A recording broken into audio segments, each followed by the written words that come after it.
কি রে আপা, তুই আম্মা আব্বার জন্য কোনো উপহার আনিসনি? ঈদের মধ্যেও খালি হাতে চলে এলি। পায়রার কথায় লজ্জা আমার মাথা কাটা যাচ্ছে।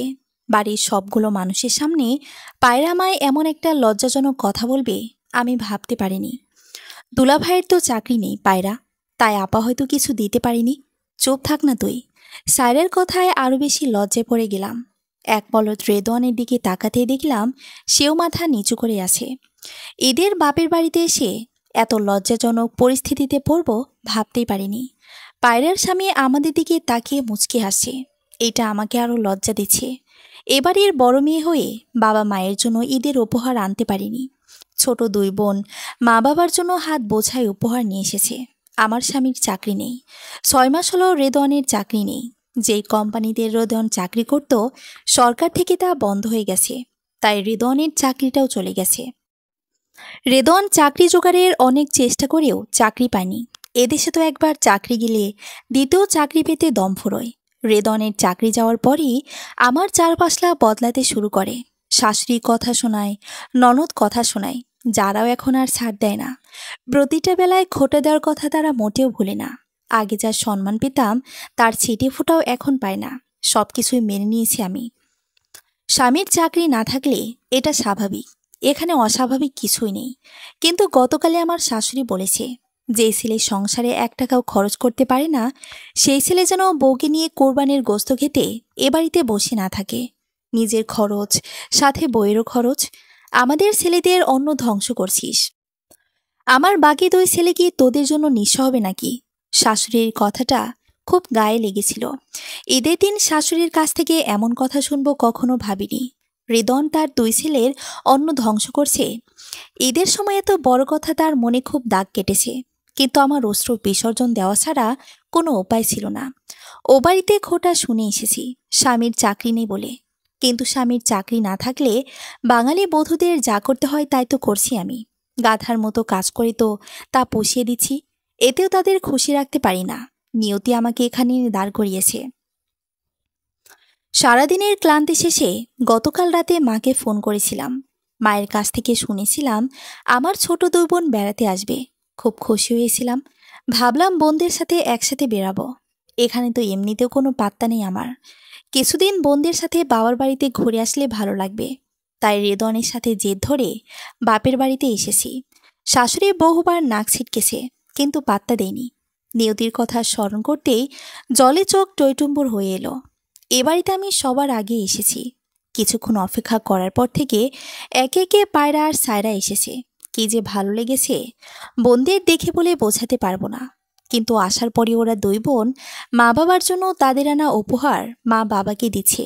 খুব দামি দামি উপহার এনেছে। বাবার জন্য পাঞ্জাবি, পায়জামা, লুঙ্গি, টুপি, জুতা, আতর। মায়ের জন্য শাড়ি, ব্লাউজ, পেটিকোট পিস, চুড়ি, জুতো। বেশ ভালোই। উপহার দেওয়ার মাঝে পায়রা অমন একটা কথা বলল, লজ্জায় আর তাকাতে পারছি না। রেদনও যে খুব বিব্রত বোধ করছে এটা বুঝতে পারলাম। এবারের বড় জামাই যে, নিশ্চয়ই এটা তার জন্য লজ্জাজনক। আমরা দুজনেই লজ্জায় মাথা নিচু করে আসি। তোরা যা এনেছিস তাই দে, ওদের তা ওদের বসতে দে। বাবার ধমকের সুর। পায়রা বাবার কথা শুনে মুখ ভেঙচাল। রেদন আস্তে উঠে বাহিরে চলে গেল। এখানে বসে লজ্জা পাওয়ার চেয়ে চলে যাওয়াই উত্তম। আমি আর কিছু বললাম না। ওরা নিজেদের আনা উপহারগুলো বাবা মায়ের হাতে বুঝিয়ে দিল। এরপর সেখান থেকে নিজেদের ঘরে যেতেই দেখতে পেলাম পায়রার ননদ আর ননদের স্বামী আমাদের ঘরে শুয়ে আছে। আমাকে দেখে পায়রার ননদ বলল, আপনি দরজায় কড়া দিয়ে প্রবেশ করলেন না কেন? স্বামী স্ত্রী ঘরে এভাবে প্রবেশ করে? ন্যূনতম ম্যানার্স কি আপনার মাঝে নেই? ওনার কথা শুনে অবাক হলাম। একে তো আমার ঘরে শুয়ে আছে, উল্টো আমাকেই কথা শোনাচ্ছে। রাগ হলো প্রচুর। বললাম, আমার রুমে আমি নক করে কেন আসব? আপনারা আমার রুমে কি করেন? তো আমি কখন বললাম এটা আমার রুম? এখানে এখন আমাদের থাকতে দেওয়া হয়েছে। আর আপনি আমার সাথে এভাবে রেগে কথা বলছেন কেন? আপনাদের বাড়িতে বেড়া এসেছি, কোথায় আদর যত্ন করবেন, কিন্তু তা না করে অপমান করছেন। মেহমানদের সাথে কেউ এমন ব্যবহার করে? ভাবিকে আগেই বলেছিলাম আমি আসব না, জোর করে এনেছে। এভাবে অপমান করার জন্য আমি আর তার সাথে কথা বাড়ালাম না, সেখান থেকেই চলে আসলাম। উঠানে রেদনকে মামার সাথে দাঁড়িয়ে কথা বলতে দেখলাম। সেদিকে একবার নজর দিয়ে সোজা মায়ের কাছে গেলাম। বললাম, মা, আমাদের শোবার ঘরটায় পায়রার ননদ কি করছে? আমার কথায় মা চমকে উঠলেন। আমতা আমতা করে বললেন, এবার পায়রা ওর ননদ আর তার জামাই নিয়ে বেড়াতে আসে। বাড়িতে তো ঘর 4টাই, সায়রার ঘরে সায়রা, ওর ঘরে ওই, আর তোর তাই ওর ননদ, তাই তো? আমার ঘরে ওর ননদ কেন থাকবে? ওরা ওখানে থাকলে আমরা কোথায় থাকব? মা আবার আমতা আমতা শুরু করলেন। বললেন, তোরা আমগোর আগের পুরান ঘরটায় এবার থাক, আমি সব গোছাইয়া দিব। আমি আর কি করতে পারবো কমা? ভীষণ অবাক হলাম। মামাকে সেই পুরনো ঘরটায় থাকতে বলছে, যেটার অর্ধেক টিনি ক্ষয় হয়ে গেছে, একদম নাজেহাল অবস্থা। তৎক্ষণাৎ চোখ দুটো জলে টইটুম্বুর হয়ে গেল। মায়ের সাথে কথা না বাড়িয়ে লাভ নেই, কারণ মা কিছুই করবে না এটা বেশ ভালোই বুঝেছি। তাই উঠানে রেদনের কাছে গেলাম। সে উঠানে একা দাঁড়িয়ে আছে। আমার মলিন মুখ দেখে রেদন বলল, কি হয়েছে আয়ু? এভাবে ও গোমরা করে রেখেছো কেন? আমার চোখ থেকে তৎক্ষণাৎ জল গড়িয়ে পড়ছে। বলল, তোমাকে এখানে এনে খুব অসম্মান করেছি আমি, তাই না? রেদন হাসল, বলল, বাড়িতেই বা কিসের সম্মান পাই আমি? ওর কথায় ভীষণ কষ্ট হলো আমার। বললাম, আমাদের এবার পুরনো ঘরটায় থাকতে হবে রেদন। রেদন বিস্মিত হলো, কিন্তু মুখে কিছুই বলল না। আমি বুঝতে পেরেও চুপ থাকলাম, কিছু বলার সাহস পেলাম না। ঘর থেকে জামা কাপড়ের ব্যাগটা নিয়ে পুরনো ঘরটার দিকে গেলাম। ঘরের এক কোনায় একটা ছোট্ট খাট, পাশে একটা টেবিল, তার উপর এক জগ পানি আর একটা গ্লাস, এপাশে একটা আলনা। রেদন ঘরে ঢুকেই জগ থেকে পানি নিয়ে পান করলো। এরপর ধপাস করে খাটের ওপর বসে পড়ল রেদোয়ান। মাথার ওপর তাকিয়ে ফ্যানের সন্ধান করল সে। আয়ু, এখানে ফ্যান নেই। মাথা নাড়িয়ে না জানালাম।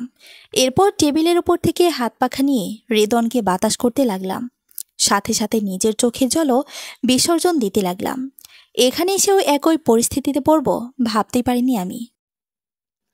নিয়তির পরিণতির কথা ভাবতেই শরীর শিউরে উঠল আমার।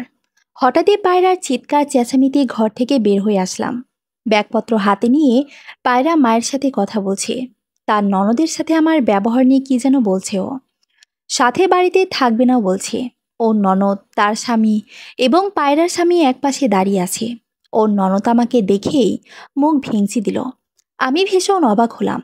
ওদের কাছে যেতে পায়রা মাকে বলল, এই যে তোমার বড় মেয়ে চলে এসেছে, ওকে বলো এখন আমার ননদের কাছে ক্ষমা চাইতে, না হলে আর এক মুহূর্ত আমি এই বাড়িতে থাকবো না। ওর এমন ব্যবহার আমি স্বপ্নেও আশা করিনি। ওর কথা শুনে মনে হচ্ছে আমার পায়ের নিচ থেকে মাটি সরে যাচ্ছে। দুর্ভোগ যখন আসে সব দিক দিয়ে আসে, আমারও তাই। চোখের পানি আর বাদ মানছে না, তবু আটকে রাখার চেষ্টা করছি। পায়রা আমার দোষের গান শোনাচ্ছে মায়ের কাছে। মা আমার দিকে অসহায়ের মতন তাকিয়ে পায়রাকে বারবার চুপ করানোর চেষ্টা করছেন, কিন্তু পায়রা মানছে না। আগের পায়রার সাথে এই পায়রার কোনো মিল খুঁজে পাচ্ছি না আমি। গতবার ঈদেও এ বাড়িতে এসেছিলাম, তখন সব কিছু ঠিকই ছিল। কারণ তখন আমার স্বামীর চাকরি ছিল, মোটা অঙ্কের বেতন ছিল। এখন তো আর এসব নেই, তাই কেউ কিছু বলতে দ্বিধাবোধ করে না। পায়রার মুখের দিকে তাকিয়ে আছি আমি। কি নিষ্পাপ সেই চেহারা! এই মেয়েটা আমার সামনেই ছোট থেকে বড় হয়েছে, আমার কলিজার টুকরো বোন। আজ সেই বনি কলিজায় আঘাত দিচ্ছে। ওর মুখের দিকে তাকিয়ে ওকে আর কিছু বলতে ইচ্ছে হচ্ছে না। আমার এই ছোট্ট মিষ্টি বোনটাকে আমি বকবো কি করে? আমার বোনটা তো তাহলে অনেক কষ্ট পাবে।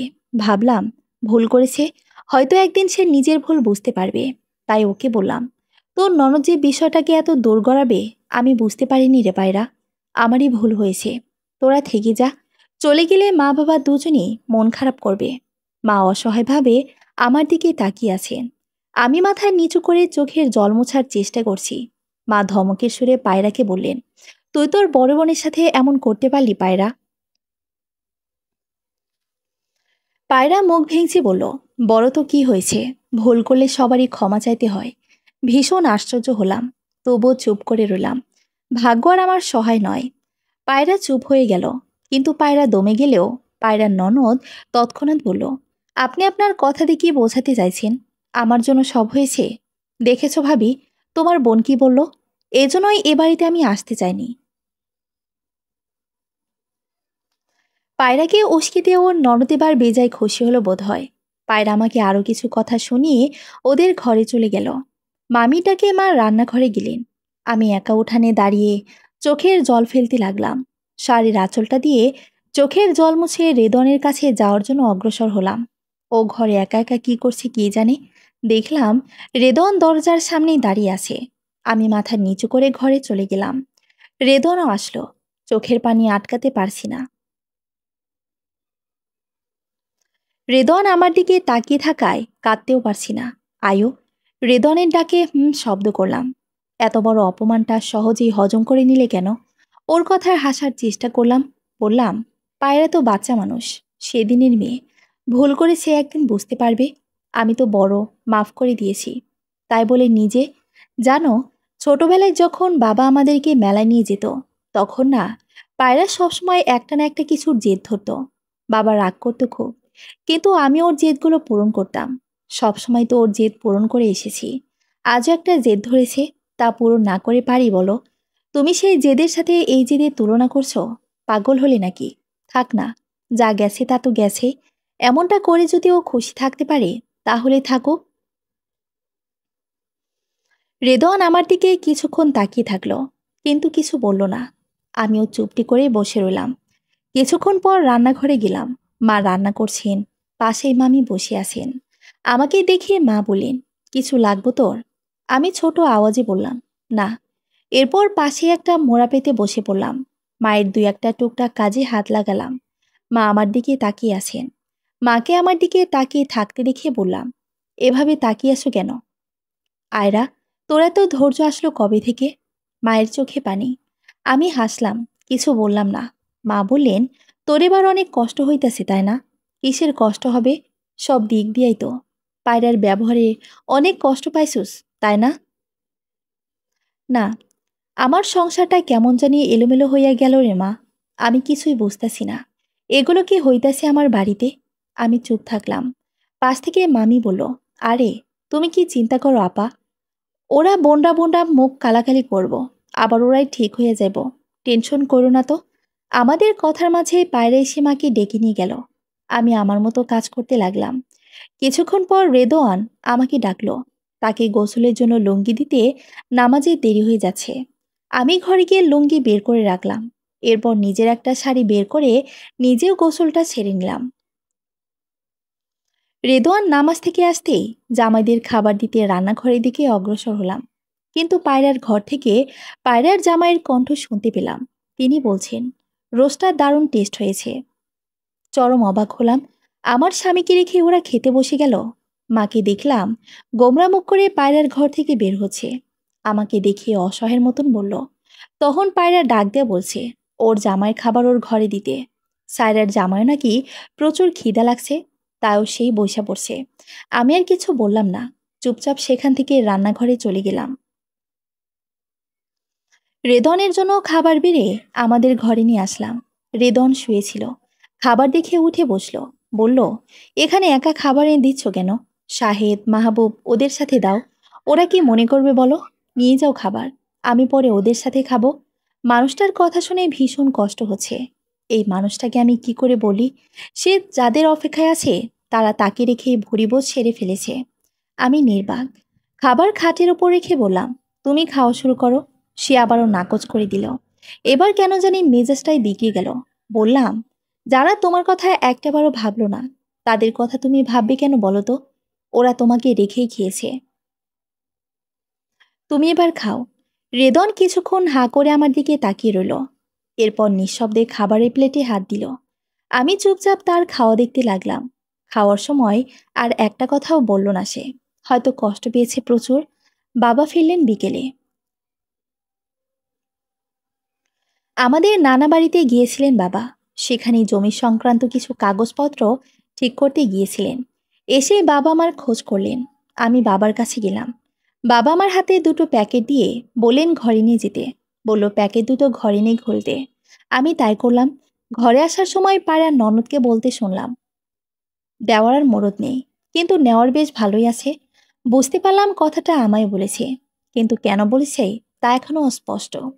ঘরে নেই প্যাকেটটা খুলতেই পাঞ্জাবি, লুঙ্গি আর একটা শাড়ি পেলাম। এবার পায়রা ননদের কথাটা বুঝতে পারলাম। কান্না আসছে প্রচুর। রেদন পাশেই বসে আছে। বলল, কাঁদছো কেন তুমি? প্রচুর রাগ হলো। বললাম, কাছে তো তোমার জন্যই। কি দরকার ছিল? নিজের টাকা অন্যকে দিয়ে তো মহান সাজার। তোমার জন্যই আজকে আমার এসব শোনা লাগছে। আরও মহৎ সাজো। এখন তারা দেখছে না তোমায় ভালো করে। আমি কান্নায় ভেঙে পড়লাম। রেদন আর কথা বাড়ালো না। নিশ্চুপভাবেই আমার পাশে কিছুক্ষণ বসে থাকলো। কিছুক্ষণ পর ঘর থেকে বেরিয়ে কোথায় যেন চলে গেল। আমি আর জিজ্ঞেস করলাম না কিছু। এমনিতেই শরীরে রাগ আছে। সন্ধ্যা কাটলো, রাত হলো। রেদন এখনও ফিরল না বাসায়। বাবা দুইবার এসে ওর কথা জিজ্ঞেস করে গেছে। মায়ের ফোন দিয়ে তাকে ফোন করেছি, কিন্তু মোবাইল বন্ধ। এখন চিন্তা হচ্ছে অনেক। এত রাত হয়ে গেল এখনো বাড়ি ফিরল না। তাহলে সে গেল কোথায়? বিকেলে কি বেশি বলে ফেলেছি? সে যা করেছে তাই তো বলেছি। তার তো কোনো কিছুই কমতি ছিল না। ভালো চাকরি ছিল, সাথে মোটা অঙ্কের বেতন। সংসার চালিয়ে বেজায় আয় পড়ত। কিন্তু নিজের উপার্জনে নিজের জমানো টাকায় ছোট দুই ভাইকে বিদেশ পাঠিয়েছে। নিজের কাঁধে ভর করে এতদিন সংসারটা চালিয়েছে। আর যখন চাকরি চলে গেল, তখন তার সহায় কেউই হলো না। সবাই তুচ্ছ তাচ্ছিল্য করতে লাগলো। এটা বলাটা কি আমার অপরাধ হয়েছে নাকি? বেশ করেছি বলেছি। মনে মনে নিজেকে সান্ত্বনা দিতে লাগলাম। কিছুক্ষণ পর রেদন আসলো। এসে আমাকে বলল, গ্রামের প্রাইমারি স্কুলে নাকি শিক্ষক নিয়োগ দিয়েছে দেখলাম। হেড স্যারের সাথে কথা বলে এসেছি। আগামীকাল বাড়ি গিয়ে নিজের সিভি নিয়ে আসব। যদি চাকরিটা হয় আর কি। এখানে চাকরি হলে থাকবে কোথায়? দেখি, বাসা ভাড়া করেই থাকবো। আগে হোক তো। ভীষণ কষ্ট হলো। নিশ্চয়ই মানুষটা আমার কথায় কষ্ট পেয়েছে। তাই তো আবার বের হলো চাকরির খোঁজে। আমি আর কিছু বললাম না। যদি চাকরি হয় তবে তো ভালোই। আমাদের দুজনে খেয়ে পরে বেঁচে থাকতে পারলেই হলো। রাতের খাবারও পায়রা তার রুমে নিয়ে গিয়েছে। শাহেদ, বাবার রেদন একসাথে খেয়েছে। রাতের খাওয়া শেষ করে বিছানায় গড়ে গড়ে দিলাম মাত্র। চোখে ঘুম এসে গিয়েছিল প্রায়। কিন্তু হঠাৎই শুরু হয় বৃষ্টি। টিনের চালার ফুটো অংশ দিয়ে পানি ঘরের ভিতর আসছে। বিছানাসহ পায়ের দিকের অংশটা পানিতে ভিজে যাচ্ছে। শোয়া থেকে উঠে রেদনকে ডাক দিলাম। সে গভীর ঘুমে আচ্ছন্ন। 2-3 বার ডাকার পরে সে উঠল। কি আশ্চর্য! নিজের লুঙ্গি সহ পায়ের অংশটা সবটুকু ভিজে যাচ্ছে, আর সে টেরও পাচ্ছে না। রেদন উঠে বসে রইল কিছুক্ষণ। চোখের ঘুম কাটেনি বোধ হয়। আমি বিছানা গোটানোর চেষ্টা করছি। রেদন চোখ মুছে বলল, আমার লুঙ্গি ভেজা কেন? আমি কি বিছানায়? তার এমন কথায় প্রচুর রাগ হচ্ছে। দাঁতে দাঁত চেপে বললাম, ওপরে দেখো। রেদন ওপরের দিকে তাকালো। চালের ফোঁটো দিয়ে পানি পড়ছে। সে উঠে আমার সাথে বিছানা সরানোর চেষ্টা করছে। চাদরটা উঠে তোষক পরিয়ে একপাশে রাখলাম। চালের কোন অংশ দিয়ে পানি পড়ছে তা দেখার চেষ্টা করছে রেদওয়ান। এরপর আমাকে বলল, আয়ু, বড় সাইজের কোনো পলিথিন হবে? নিয়ে এসো যাও। না হলে পানি আটকানো যাবে না। আর যে বৃষ্টি শুরু হয়েছে, মনে হয় না তাড়াতাড়ি থামবে। পলিথিন তো এখানে নেই। তাহলে তো মায়ের কাছে যেতে হবে। তবে যাও না, দাঁড়িয়ে আছো কেন? সব ভেজে একাকার হয়ে যাচ্ছে দেখছো। আমি কিছু না বলে মায়ের ঘরের দিকে গেলাম। প্রচণ্ড বৃষ্টি হচ্ছে। মায়ের ঘরের সামনে যেতে মা বাবাকে বারান্দায় দেখলাম। তারাও কাঁথা বালিশ ছড়াচ্ছে। কি আশ্চর্য! মা বাবা বারান্দায় ঘুমিয়েছে। তাহলে কি মামা মামি যায়নি? আমি মায়ের কাছে যেতেই মা বলল, কি হয়েছে আয়রা? তগর ঘরে কি পানি পড়তেছে? হারা, আমি পলে আয়না দিই। মা বিছানা সরাতে সরাতে বাবাকে বললেন, আপনি বিছানা সরান, আমি ওরে পলিথিন দিই। এরপর মা ঘরের দরজায় ধাক্কা দিলেন।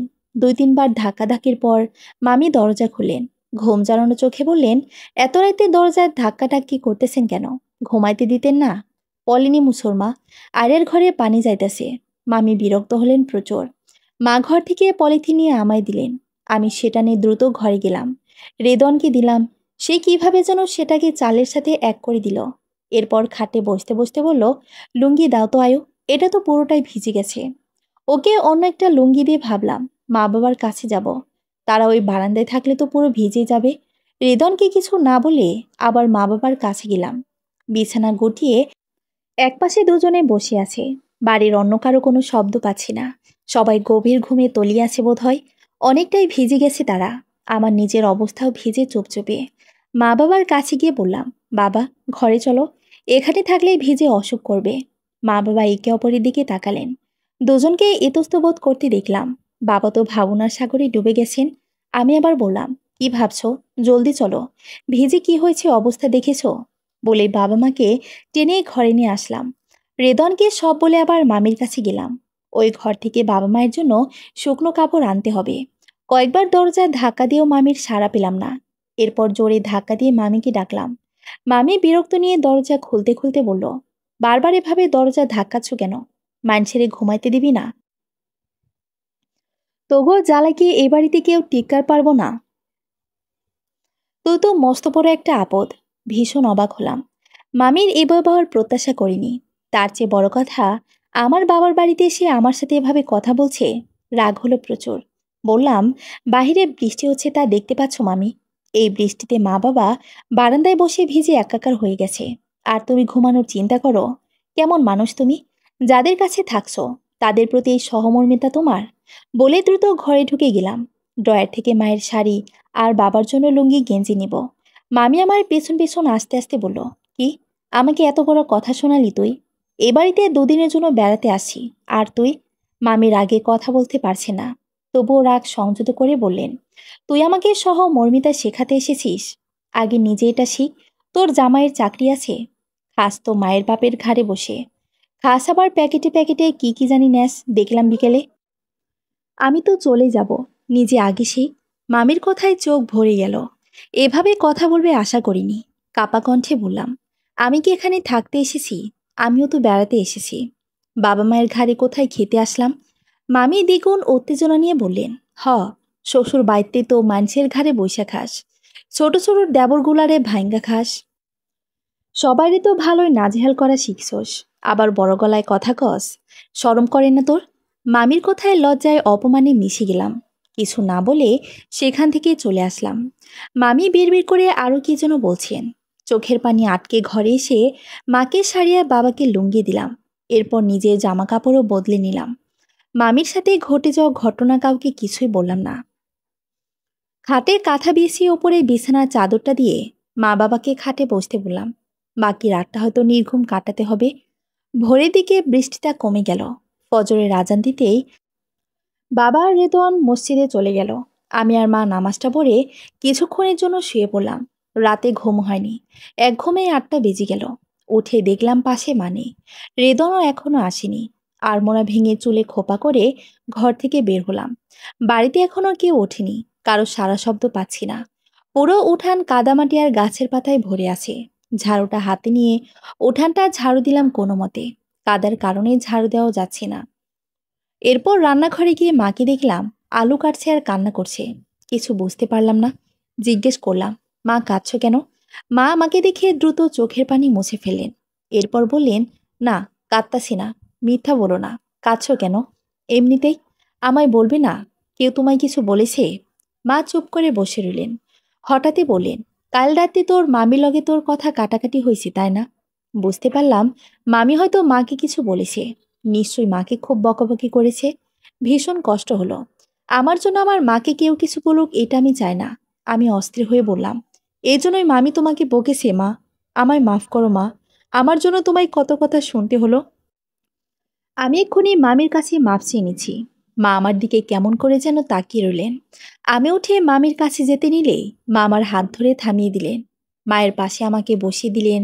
এরপর বললেন, তোর মামি গেছি গা, আমি যাইতে কইছি। তোরে অনেক কথা শুনাইছে হে, তাই না রে মা? যে আমার বাড়িতে থাকা আমার মাইয়ারে কথা শুনাইব, তার জায়গায় বাড়তে নাই, তাই যাইতে কইছি। তোর লেগে আমার পরাণ পুরে রে মা। আল্লাহ একদিন তোরে সুখ দিব। মা কাছে। আমি কিছু বললাম না। নিঃস্বভাবে মায়ের পাশে রইলাম। সকালে আমি আর মা মিলে নাস্তা তৈরি করে নিলাম। 9:30 নাগাদ সায়রা উঠল। সায়রা রান্নাঘরে এসে আমাকে বলল, আপা, শাহেদের জন্য 1 কাপ কফি বানিয়ে দিন আরে। আমি বললাম, কফি তো নাই রে, চা করে দিই। কফি নেই মানে? সবসময় তো এলে কফি পাই, এবার নেই কেন? মা বাবাকে বড় নেই কফি আনতে। মা আমার দিকে তাকিয়ে আছেন। বললেন, তোর বাপে এসব কফি টফি চিনে নাকি? গ্রামের ওই বাজারে ওডি পাইব কনে? আয়রাই তো প্রত্যেকবার আসার সময় নিয়ে আসে। ওগুলি তো থাকতো ঘরে, শেষ হয়ে গেছে। সায়রা কিছু বলল না, বিরক্ত নিয়েই চলে গেল। কিছুক্ষণ পর পায়রা ঘুম থেকে উঠল। সবাইকে নাস্তা বেড়ে দিলাম। সবাই যে যার মতো খেয়ে নিল। আমি আর মাও খেয়ে নিলাম। সকাল 11টা নাগাদ রেদওয়ান বাড়ি আসলো। সে নাকি তার সার্টিফিকেটের কপি আনতেই বাড়ি গিয়েছিল। বাড়িতে এসে একটু জিরিয়ে গোসল সেরে কাগজপত্র আবার নিয়ে বেরিয়ে গেল। আমিও মায়ের সাথে কাজে নেমে পড়লাম। আবার ফিরল দুপুর 3টার দিকে। কাগজপত্র জমা দিয়ে এসেছে। ওদের নাকি ওকে পছন্দ হয়েছে। বাকিটা কাল জানাবে বলেছে। শুনে খুশি হলাম। রেদনকে খাবার বেড়ে দিলাম, সে খেয়ে নিল। এরপর কিছুক্ষণের জন্য শুয়ে পড়ল সে। রাতে ঘুমাতে পারেনি, এখন একটু ঘুমা। বিকেলে বাবা মায় তার কাছে ডাকলেন, সায়রার পায়রাকেও ডাকলেন। কেন তা জানি না। বাবার কাছে গেলে বাবা বললেন, তোরা সব তৈরি হইয়া ল, তোর ফুপুর বাড়ি যামো। তগর ফুপু একটু অসুস্থ। শুনে খুশি হলাম। অনেকদিন ফুপুকে দেখি না। এরপর বাবা আরও বললেন, আর শোন, তগর তিনজনে যে শাড়ি দিছি তোরা এগুলো পরিস, আর জামাই করে যে পাঞ্জাবি দিছি তা করে পরতে কোষ। আমি একটু দেখমো, আমার ভাল লাগবো। বাবার কথায় ভাবনায় পড়ে গেলাম। পায়রা সায়রা দুজনেই হাসি মুখে দাঁড়িয়ে আছে। তার মানে বাবা সবাইকে কাপড় চোপড় দিয়েছে। তবে পায়রার ননদ গতকাল আমাকে দেখে অমন কথাটা কেন বলল? রেদন আর আমি তৈরি হয়ে নিলাম ঝটপট। রেডি হয়ে অপেক্ষা করছি সায়রা আর পায়রার জন্য। ওরা এখনো রেডি হতে পারেনি। বাবা, আমি আর রেদন বসে আছি। বাবা আর রেদন কথা বলছে। কিছুক্ষণ পর পায়রা তার ননদ শিউলি তৈরি হয়ে এলো। শিউলিকে আমাদের মতো একরকম শাড়ি দেওয়া হয়েছে। পায়রার বোধ হয় আমার গায়ে এই শাড়ি ভালো লাগলো না। ওর মুখ ভেঙচি অন্যদিকে তাকিয়ে রইল। আমি চুপচাপ আমার মতোই বসে রইলাম। পায়রার আসার পর থেকে মৌনতা বিরাজমান এখানে। মৌনতা কাটল সায়রার আগমনে। সায়রা আস্তে আস্তে বলল, বাবা আমি তৈরি, বের হবে না? ওর কথায় বাবা বললেন, চল। জামাইরা কই? আসতেছে ও। সায়রা কথা বলতে বলতে পায়রার শিউলির দিকে তাকালো। দেখলাম ওর চেহারা রং ক্রমশই পরিবর্তন হচ্ছে। বুঝলাম না ব্যাপারটা। কিছু না বলে সায়রা বাবাকে ডেকে ওর সাথে নিয়ে গেল। আমরা সবাই চুপচাপ বসে রইলাম। বেশ কিছুক্ষণ অতিবাহিত হওয়ার পরও যখন বাবা আসলো না, তখন পায়রা সায়রার কাছে গেল। আমি আর রিদন চুপচাপ বসেই থাকলাম। আমাদের তো ওদের মধ্যে কাজ নেই। যদি চাই তবে শুনতে হবে নানান অপমানজনক কথা। কিছুক্ষণ পর দুই বোনের কথা কাটাকাটির শব্দ পেয়ে ওদিকে গেলাম। যেতে শুনতে পেলাম সায়রা বাবাকে বলছে, তুমি আমাদের তিন বোনকে শাড়ি দিয়েছ, সাথে ওই ননদকেও কেন দিবে? যদি ওর ননদ শাড়ি পায় তবে আমার ননদকে দোষ করেছে। পায়রা সায়রার কথায় রেগে গিয়ে বলল, তোর কি সমস্যা এতে? আমার ননদকে যা ইচ্ছে তা দিক, তোর কি? তোর ননদের সাথে আমার ননদের তুলনা করছিস কেন? কেন রে? তোমার ননদকে রাজকন্যা নাকি? দিলে সবাইকেই দিতে হবে। বাবা ওদের দুজনকে শান্ত করানোর চেষ্টা করছেন। বললেন, চুপ কর না তোরা। শিউলি বেড়াতে এসেছে তাই দিছি। সায়রা তোর ননদরেও নিয়ে আয়, তখন ওরেও দিমো। আগের বার তো এসেছিল, তখন দিলে না কেন? বাবা কিছু বলতে পারলেন না। শিউলি তখন বলল, ভাবি একটা শাড়ি নিয়ে তোমার বোন এত ঝামেলা বাঁধাবে? জানলে এই শাড়ি আমি জীবনেও নিতাম না। ওর কথায় সারা অনেক বেশি রেগে গেল। বলল, তাই নাকি? এখন যখন জেনে গেছো তাহলে শাড়িটা খুলে দিয়ে দিচ্ছ না কেন? জলদি খোলো। সারার ধমকের সুর। এক কথায় দু কথায় সারা আর পায়রার মধ্যে তুমুল ঝগড়া বাঁধল। বাবার সাথে আমিও ওদের শান্ত করার চেষ্টা করছি, কিন্তু কেউ কাউকে ছাড় দিচ্ছে না। মা এক কোনায় দাঁড়িয়ে চোখের জল ফেলছেন। মেয়েদের মধ্যে এই সামান্য বিষয় নিয়ে ঝগড়া সব মা বাবার মনে দাগ কাটে। বাবাও কেমন নিশ্চুপ হয়ে গেলেন হঠাৎ। ওদের দুজনকে আমি থামাতে পারছি না।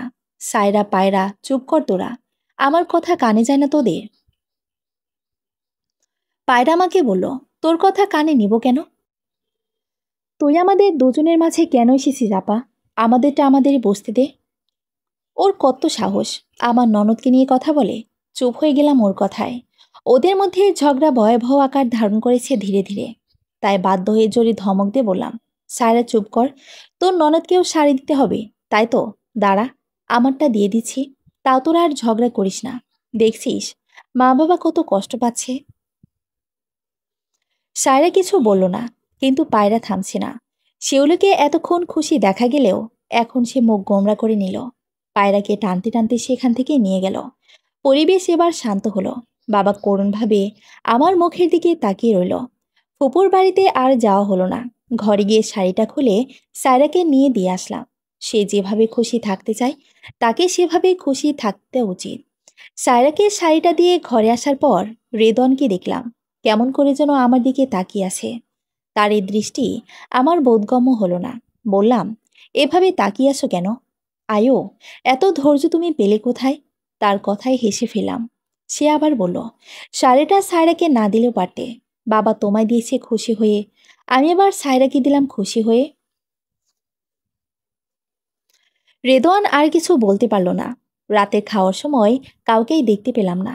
গতকাল সারা একসাথে খেলেও আজ তারাও খাবার ঘরে নিয়ে গেছে। বাবার কেমন যেন মনমরা হয়ে আছে। মাও কোনো কথা বলছি না। আমি খাবার বেড়ে দিলাম। সবাই অল্প অল্প খেয়ে নিল, কিন্তু মা খেলেন না। অনেক বলার পরও মা খেলেন না। খাওয়া শেষে সব গুছিয়ে আমি ঘরে গেলাম। রেদন খাটের উপর বসে কিছু একটা ভাবছে। তাকে এক নজর দেখে বারান্দে গেলাম তোষকটা শুকিয়েছে কিনা দেখতে। এখনো পুরোপুরি শুকায়নি, অল্প পানি তো পড়েনি এতে। এরপর মায়ের কাছে গিয়ে একটা মোটা কাঁথা নিয়ে আসলেন। সেটা বিছানায় বিছিয়ে তার উপর চাদরটা বিছিয়ে দিলাম। গতকাল যেটা বিছিয়েছিলাম সেটা গায়ে দেওয়ার জন্য রাখলাম। রেদন এখনো চিন্তার সাগরে হাবুডুবু খাচ্ছে। তাকে এত চিন্তিত দেখে জিজ্ঞেস করলাম, কি ভাবছো? তেমন কিছু না। আমার চাকরিটা হবে আয়ু। বুঝলাম না কি বলবো। এখনো কি আশা দিলাম, যদি পরে না হয় তখন? সব তো আল্লাহর হাতে। তাই আমি বললাম, আল্লাহ জানেন, দোয়া করো, হলেও হতে পারে। রেদন কিছু বলল না। আমি আবার বললাম, এত টেনশন না করে এখন ঘুমাও। কপালে যা আছে তাই হবে। আগামীকাল জানাবে বলেছে না? একটা রাতই তো, কাল সব জানবে। এখন ঘুমাও। রেদন মাথা নাড়ালো। আর কিছু না বলে ঘুমিয়ে গেলাম। সকালে ঘুম থেকে উঠে দেখলাম সায়রা চলে যাচ্ছে। মা ওকে আটকানোর চেষ্টা করছে, কিন্তু ও কোনো কথাই শুনছে না। ও আর এ বাড়িতে থাকবে না, আর আসবেও না। মা আমাকে দেখে বললেন, ওরে থাকতে কোন আয়রা, ও যাইতেছে গা তো। আমি সায়রার কাছে গিয়ে বললাম, তুই চলে যাচ্ছিস কেন রে সায়রা? এভাবে রাগ করে যেতে হয় না রে, মা বাবা কষ্ট পাবে। সায়রা আমার কথা মানল না। বলল, না রে আপা, রাগ করে যাচ্ছি না। গতরাতে ওর অফিসের বস ফোন করেছে, জরুরি কাজ আছে, যেতে হবে। আর এনে ধর তোর শাড়ি, এটা লাগবে না। বাবা থাক, তার ছোট মেয়েকে নিয়ে। সায়রা চলে গেল। পায়রা নিজের ঘরের দরজায় দাঁড়িয়ে এই দৃশ্য বেশ উপভোগ করছে। সায়রা যেতেই ও নিজের ঘরে চলে গেল। আমি নিশ্চুপ দাঁড়িয়ে থাকলাম। খুব কষ্ট হচ্ছে। আমাদের বোনদের মধ্যে মধুর সম্পর্কটা আস্তে আস্তে হালকা হয়ে যাচ্ছে। মিষ্টি দিনগুলো হয়ে যাচ্ছে তিক্ত। সবকিছু কেমন যেন এলোমেলো হয়ে যাচ্ছে। আগে যখন তিনজন মা বাবার কাছে একত্রে বেড়াতে আসতাম, তখন কত আনন্দ হতো, কতই হৈহুল্লোড় হতো। আর এখন সব বদলে গেছে দিন বদলে। ভালোবাসার স্বার্থের সামনে শূন্য। বিকেল গড়ালো। দিনটা কোনো মতে কাটলো। ভালো কাটলো না। সায়রার যাওয়ায় খুব খারাপ লাগছে। রেদনও বাড়িতে নেই। মায়ের মনটাও খুব খারাপ। বাবাও কেমন চুপচাপ। কিছুক্ষণ পর রেদন এলো। তার চোখে মুখে হাসির ঝিলিক। এসে আমাকে জড়িয়ে ধরে বলল, আয়ু, আমার চাকরিটা হয়ে গেছে। ওর কথা শুনে কি যে খুশি হয়েছি। অবশেষে একটা চাকরি তো হলো। দুজনে কোনো মতে চলতে পারলেই হয়। এখন তো আর কেউ আমায় বলতে পারবে না আমার স্বামীর চাকরি নেই, সে বেকার। আর কেউ তো আমায় কথা শোনাতেও পারবে না। এটা ভেবে আমার দুই ঠোঁট প্রসারিত হলো। রেদন চাকরি পেয়েছে, কত খুশির খবর আমার জন্য। খুশি হয়ে ব্যাপারটা বাবাকে জানাতে গেলাম। বাবা বাড়ি থেকে বের হচ্ছিলেন নামাজের জন্য। আসরের আজান দিয়েছে। বাবা বাড়ির মেন ফটকের দিকে হেঁটে যাচ্ছেন। দেখলাম পায়রা, শিউলি, মাহবুব, নাহিদ বাড়িতে আসছে। হয়তো কোথাও ঘুরতে গিয়েছিল। আমি খুশিতে বাবার কাছে গিয়ে বাবাকে জড়িয়ে ধরে বললাম, বাবা, রেদনের চাকরি হয়েছে। বাবাও খুশি হলেন, হাসলেন, উৎসুক হয়ে বললেন, কবে? কই হয়েছে? আজই বাবা, আমাদের গ্রামের প্রাইমারি স্কুলে। তাহলে তো ভালোই। জয়েন দেব কবে? এনে চাকরি হলে তো তোরা থাকবি কনে। ও বলেছে বাসা ভাড়া করবে। পায়রাও আমাদের কথা শুনছিল বোধহয়। আমার কথা শেষ হতেই পায়রা বলল, বাসা ভাড়া করবি কেন রে আপা? তুই তো এখানেই থাকবি। বাসা ভাড়া করবি কি লোক দেখাতে? বাবার সব শেষ করতে দুলাভাইকে দিয়ে এখানে চাকরি নেওয়ালি। এখন আর লোক দেখাতে দূরে থাকার দরকার কি? পায়রার অমন কথায় আমি তাজ্জব বনে গেলাম। কি বলছি সে এগুলো? এসব চিন্তা তো কখনোই মাথায় আনিনি আমি। এতটা আঘাত দিয়েও কথা বলবে চিন্তা করিনি। ভেবেছিলাম আমার স্বামীর চাকরি হলে সবাই খুশি হবে। কেউ আর আমাকে কিছু বলতে পারবে না। এখন দেখছি জ্বালা আরও বেড়ে গেল। চাকরি না থাকায় যা শুনতে হয়েছে তার থেকে দ্বিগুণ শুনতে হবে এই চাকরি যদিও করে তবে। শিউলি মুখ বাঁকিয়ে বলল, এগুলো তো বোঝাই যায়। এগুলো কি আর বলা লাগে ভাবি? ওনার স্বামী আর উনি প্ল্যান করে বোধহয় এখানে এসেছে তারা। থাক ভাবি, তুমি আর কিছু বলো না। এরপর তোমাকে আবার কি কি বলে দেয়। কাল দেখলে না তোমার মেজ বোন কি বলল? আমার চোখে নোনা জল গড়ানো শুরু করলো। এখানে চাকরি হওয়াটা যে মস্ত ভুল, এটা বুঝতে বাকি রইল না। চাকরি পেতে এ কথা শুনতে হচ্ছে। যখন চাকরি করবে তখন কি বলবে? তখন তো আরো বেশি শুনতে হবে। আমি না খেয়ে থাকতে পারবো, কিন্তু আমার স্বামীর অপমান আমি সহ্য করব না। না খেয়ে থাকলে কেউ দেখবে না, কিন্তু কথার বেলায় কেউ ছাড় দেবে না। রেদন এখানে চাকরির দরখাস্ত করে মস্ত বড় ভুল করেছে। বাবা পায়রাকে ধমকে বলেন, পায়রা, দিন দিন তো তুই অনেক বেদব হয়ে যাইতেছোস। আর শিউলি, তুমি আমগোর পরিবারের মধ্যে কথা কও কেন? এটা তো তোমার উচিত না। পায়রা বাবাকে তৎক্ষণাৎ বলল, তুমি আমাকে এভাবে বলতে পারলে বাবা? উচিত কথা বললেই বেদব হয়ে যায় মানুষ, তাই না? জামাইয়ের চাকরি নেই, অন্যের ঘাড়ে বসে খাচ্ছে, এটা কি মিথ্যে কথা? এটা বললেই বেদব। আবার এখন নাকি চাকরি হয়েছে, তাও একটা প্রাইমারি স্কুলে। কত বেতন পাবে শুনি? এই বেতনে কি তার সংসার চলবে? তোমার কাছে আছে আর ঠিকই তখন তোমাকে ভেঙে খাবে। এটা তো আর মিথ্যা নয়। আমি এগুলো বলতে গেলেই দোষ। আমরা তো নিজের পয়সায় খাই। এগুলো বললেই তোমাদের কাছে ভালো না। শিউলি বলল, আপনি আমাকে এভাবে বলতে পারলেন তালই সাহেব? ভাবি তোমাদের বাড়িতে প্রত্যেক পদে পদে আমাকে নিয়ে কথা হচ্ছে, আমাকে অপমান করা হচ্ছে। আমি এজন্যই এ বাড়িতে আসতে চাইনি। আমাকে এভাবে অপমান করার জন্য তোমাদের বাড়িতে নিয়ে এসেছো? ওর কথায় পায়রা রেগে বলল, বাবা, আমার ননদকে তুমি এ কথা বলতে পারো না। ও তোমাদের এখানে খাওয়ার জন্য আসেনি, বেড়াতে এসেছে।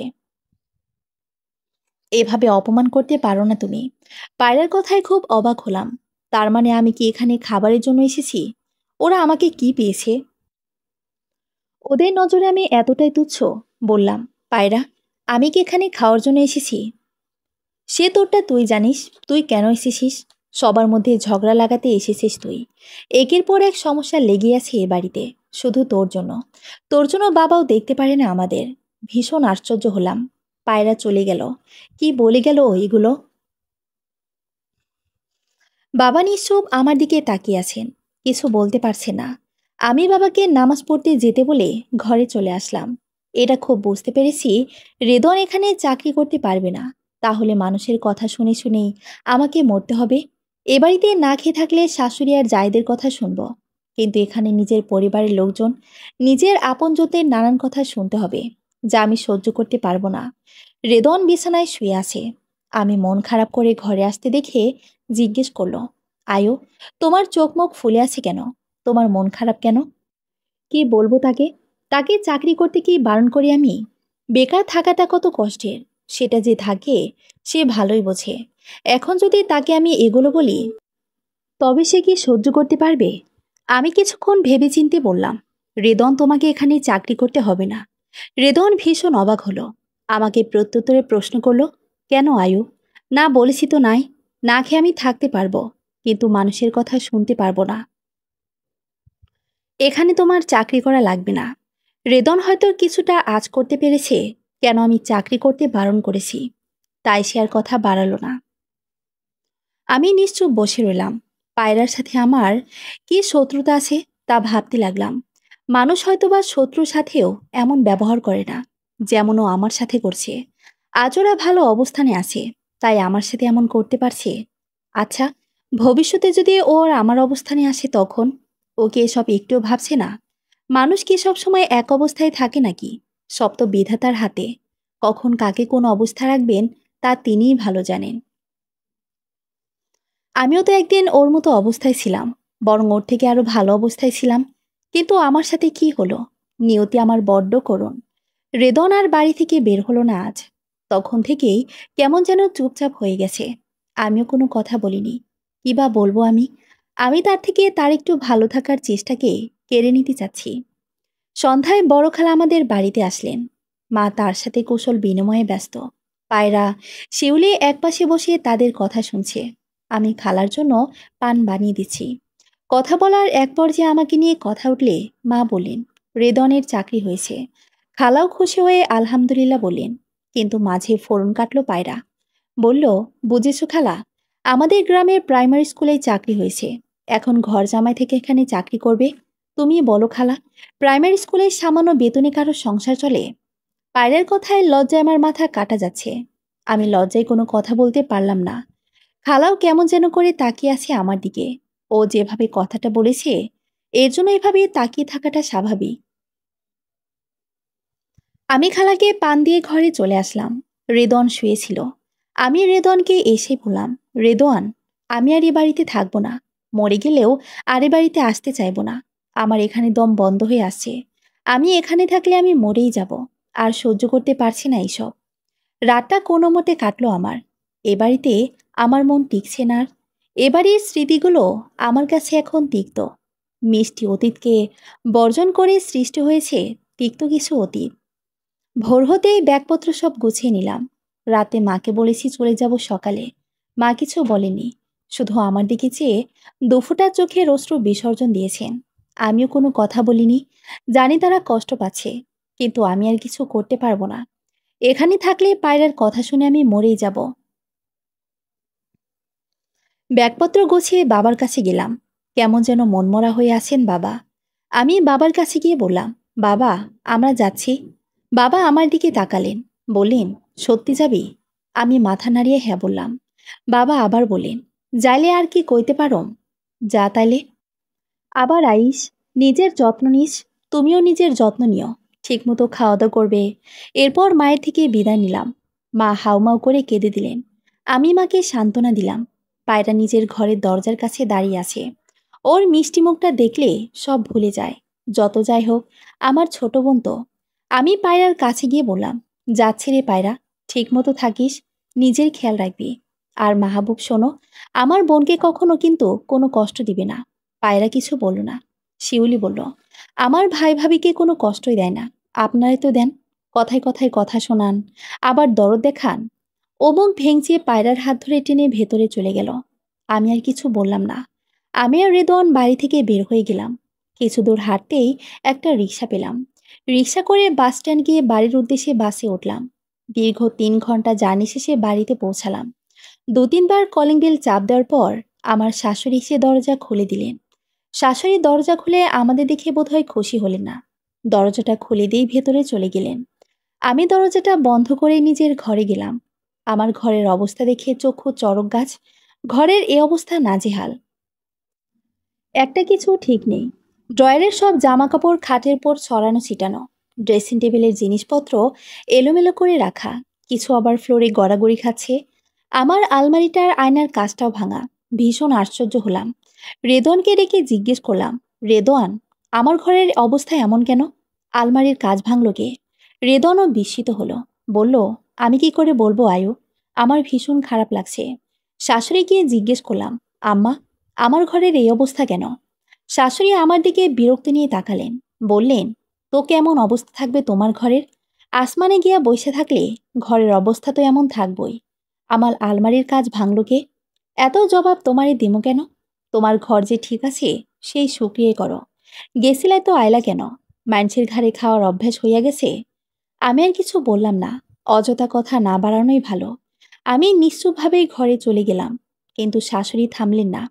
তিনি আমাকে আরও নানান কথা শোনাতে লাগলেন। আমি ঘরে এসে চুপচাপ সব গুছিয়ে নিলাম। ঘরের অবস্থা দেখে মনে হচ্ছে আমার ঘরে তল্লাশি হয়েছে। কিছু খুঁজতে গিয়ে ঘরের সব জিনিসপত্র একাকার করে দেওয়া হয়েছে। ব্যাপারটা কিছুটা আঁচ করতে পারছি। নিশ্চয়ই কাজটা আমার শাশুড়ির। তিনি ছাড়া এই কাজ আর কেউ করতে পারে না। নিশ্চয়ই তিনি আমার ঘরে আলমারির চাবি খুঁজেছেন। হতাশ হলাম প্রচুর। আমি প্রথমে ড্রয়ারটা গুছিয়ে ঘরটা পরিষ্কার করে ড্রেসিং টেবিল গোছালাম। ড্রেসিং টেবিল গোছাতে গিয়ে মনে পড়ল আমার নুপুর জোড়া ড্রেসিং টেবিলের ড্রয়ারে ছিল, কিন্তু এখন নেই। গোছানো ড্রেসিং টেবিলের সব এলোমেলো করে আবার নুপুর জোড়া খুঁজতে লাগলাম। নুপুরজোড়া আমার খুব প্রিয়। রেদওয়ানের থেকে দিয়েছিল সেগুলো। আমার বাসরাতেই উপহার ছিল এগুলো। সারাটা ঘর তন্ন তন্ন করে ওগুলো খুঁজলেও পেলাম না। রেদওয়ানকে বললাম, আমার নুপুরজোড়া পাচ্ছি না রেদওয়ান। ড্রেসিং টেবিলে রেখে গিয়েছিলাম। ভালো করে দেখো। সেখানে রাখলে আর কোথায় যাবে? খুঁজে দেখো। আমি চিৎকার করে বললাম। আমি গোছানো জিনিস এলোমেলো করে খুঁজলাম, পেলাম না। আর কত খুঁজবো? রেদন কিছু বলল না। উঠে আমার শাশুড়ির কাছে গেল। শাশুড়িকে জিজ্ঞেস করলো, মা, আয়রার নুপুর জোড়া পাচ্ছে না। ড্রেসিং টেবিলের মধ্যে রেখে গিয়েছিল, এখন আর পাচ্ছে না। এগুলো কোথায়? আমার শাশুড়ি তেজ দেখিয়ে বললেন, তোর বইয়ের নুপুরের খবর আমি কেমনে জানবো? বাড়িতে তো আর আমরা ছিলাম না যে আমরা জানবো। তুমি ছিলা, তাই তোমারই জানার কথা। জলিয়ার শান্তিও তো এ বাড়িতে নেই। আমার শাশুড়ি রেদনের কথা শুনে হাই হুতাশ করতে লাগলেন। বললেন, তার মানে তুই কইতে চাইতেছস আমি তোর বইয়ের নুপুরজোড়া চুরি করছি? আমার এদিনও দেখতে হইল নিজের পোলায় আমারে চোর বানায়া দিল। মা বাপের আর কোনো কদর রইল না। পোলা পাইলা, বড় করলাম, পোলায় চোর বানায় দিল। আল্লাহ গো, তুমি কই বইসা দেখো গো। শাশুড়ি ন্যাকা কান্না শুরু করে দিলেন। রেদোয়ান তাকে আর কিছুই বলল না, চুপচাপ ঘরে এসে পড়ল। আমি ওর কথা বললাম না। নূপুরজোড়া আর আমার নেই, সেটা অন্য কারো হয়ে গেছে বুঝতে পারলাম। কথা না বাড়িয়ে ঘরটা আবার গুছিয়ে ময়লা কাপড় চোপড় ধুয়ে নিলাম। কাপড় মেলে এসে দেখলাম আমার শাশুড়ি ঘুমাচ্ছে। দুপুর হয়ে এসেছে। রান্নাঘরে গিয়ে হাঁড়ি পাতল ধুয়ে রান্নার জন্য চালের ড্রাম খুলতেই দেখলাম কিছুই নেই। নেই চাল, নেই ডাল। ভীষণ আশ্চর্য হলাম। এরকম এ বাড়িতে কখনো আমি দেখিনি। আমার জায়েরাও বাড়ি নেই, তারা বাপের বাড়ি গেছে। তারা আমাকে এভাবে বাজার না করে দিয়ে চলে যাবে, ব্যাপারটা কেমন জানি লাগছে। এখন রান্না করব কি? শাশুড়িকে জিজ্ঞেস করব, কিন্তু তাকে জিজ্ঞেস করলে তো সে আরও 10 রকমের কথা শুনিয়ে দিবে। তার উপর ঘুমাচ্ছে, ঘুম থেকে সজাগ করলে লঙ্কা কাণ্ড বাঁধাবে। তাই আর তাকে ডাক দিলাম না, চুপচাপ ঘরে চলে গেলাম। রেদন নামাজ পড়তে গেছে। এদিকে আমার খিদে পেয়েছে প্রচুর। গত রাতেও খাইনি, সকালেও তেমন কিছু খাইনি। কাজ করে এখন খুব খারাপ লাগছে। কিছু না খেয়ে কিছুক্ষণ শুয়ে থাকলাম। চোখ লেগে এলো। কলিং বেলের শব্দে ঘুম ভাঙল। রেদন এসেছে। ও এসে বলল, খেতে দাও। কি খেতে দেব? রান্না হয়নি এখনো। কি রান্না করব? ঘরে রান্নার জন্য কিছু আছে নাকি? নেই কিছু? না। রেদন কিছু বলল না। কিছুক্ষণ পর আমার শাশুড়ির ঘুম ভাঙল। আমি শাশুড়িকে বললাম, আম্মা, ঘরে তো রান্না করার মতো কিছুই নেই। নেই যখন এনে নাও। কানের সামনে ঘ্যান ঘ্যান করো না তো। আমি চুপসে গেলাম। ঘরে এসে রেদওয়ানকে বললাম, তোমার কাছে টাকা নেই? কয় টাকা আছে? 470 টাকা আছে। কি করবে? চাল ডাল আর আলু নিয়ে আসো। খাবে কি? তাহলে তো আমার কাছে আর টাকা থাকবে না। হাতে কিছু টাকা। তুমি হাতে টাকা রাখবে? না আমি না খেয়ে মরবো? যা আছে তা দিয়ে নিয়ে আসো। হাতে টাকা রাখা লাগবে না। রেদন কিছু বলল না, বেরিয়ে গেল। আমি ঘরের মধ্যে চুপটি করে বসে থাকলাম। কিছুক্ষণ পর আমার বড় ননদ রুষা এলো। তাকে দেখলাম হাতে করে টিফিন ক্যারিয়ারে বাটি নিয়ে এসেছে। এসে ডানে বামে না চেয়ে আমার শাশুড়ির ঘরে চলে গেল। বুঝলাম শাশুড়ির জন্য কিছু নিয়ে এসেছে। আমি আর কিছু বললাম না, চুপটি করে আমার ঘরেই বসে থাকলাম। আমি ঘর থেকে বের হলাম রেদওয়ানের আসার পর। ও আমার কথা মতো চাল ডাল নিয়ে এসেছে। চাল ডাল ধুয়ে চুলায় বসিয়ে ঘরে গেলাম। ভাত ফোটার ঘ্রাণ পেয়ে রান্নাঘরের দিকে এগোতে দেখলাম শাশুড়ির রুষা আপার ব্যাগে পেঁয়াজ, রসুন, আদা, হলুদের বাটা থেকে পলিথিন ভরে হলুদ দিচ্ছেন। আমি হাঁ করে তাকে শুধু দেখেই গেলাম। এবার বুঝলাম বাড়িতে এসে কেন চাল ডাল পাইনি। দেখেও না দেখার ভান করে ঘরে চলে এলাম। রুষা আপার বড় মেয়েটার বয়স 10 বছর। ও আসার পর থেকেই ঘরে লাফালাফি শুরু করেছে। ও লাফাতে লাফাতে আমার ঘরে এলো। নুপুরের ঝংকারে ওর পায়ের দিকে তাকালাম। আমি অবাকের চরম পর্যায়ে পৌঁছালাম, কারণ ওর পায়েই আমার সেই নুপুর জোড়া। চলবে। গল্প দিনবদলের হাওয়া। পরবর্তী পর্ব পড়ার আমন্ত্রণ রইল সবাইকে। ধন্যবাদ।